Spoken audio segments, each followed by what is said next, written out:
sam Slavko Aleksić, četnički vojvoda. Ukazom posljednjeg živog četničkog vojvode Momčila Đujića o Savinu danu 1999. godine. Premijer Srbije je došao samo jedan put na Evropsko groblje. Ali to je bilo negdje u ratu.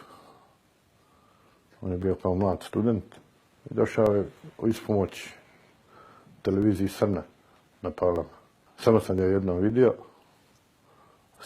sa ekipom koja je pravila neku reportažu za televiziju, pripremala neki prilog za Dnevnik. Tada se otvorila borba, kao i svaki dan, otišli su bez snimljene reportaže. Nikada ga više nisam vidio na Evropskom groblju. Gledao sam na televiziji da je pričao da je bio nekoliko mjeseci u mojoj jedinici i tako dalje, međutim, ništa od toga. Ja sam bio na svojim položajima i vidio sam da dolazi ekipa televizije, znao sam sve te momke koji su bili, koji su i snimatelja i reportera i tako dalje. Vidio sam tog mladog, visokog momka. Nisam znao ko je, posle su mi rekli da je Aleksandar Vučić. Posle on to sam izjavljivao na nekim mitinzima i na televiziji i tako dalje. Znao sam ga, mislim, iz stranke, posle sam ga upoznao i znao sam ko je Aleksandar Vučić. On je bio na televiziji kao lektor.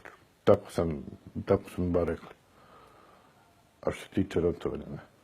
Ne, od mene ništa nije dužio, niti je bio kod mene, nema šta za dužiti. Ja sam vodio evidenciju o svim koji su dolazili tu, razumiješ, imamo svoju arhivu, imamo sve. Tačno se zna ko je bio, koliko je bio, šta je bio i tako. Vučić se nikad nije pojavio u mojoj bazi. Osim tada, sa televizijskom ekipom Srna. Smatram da je njegova politika tumarajuća.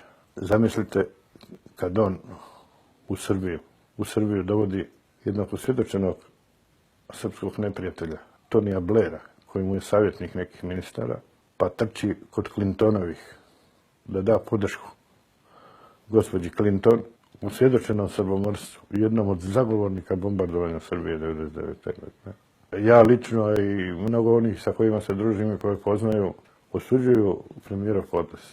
Zašto ići Clintonovima? Zašto im nositi novac za kampanju? Ja ne znam da li je nosio novac, ali pretpostavljam. Kod Clintonovi se ne može doći onako, davati podršku i tako dalje. Odgovorno tvrdim da je Clintonova pobjedila. Republike Srpske bi nestalo za 2 mjeseca. Zašto on Srbiju vodi u Evropsku uniju? To je put u ništa. To je gubljenje identiteta i svega.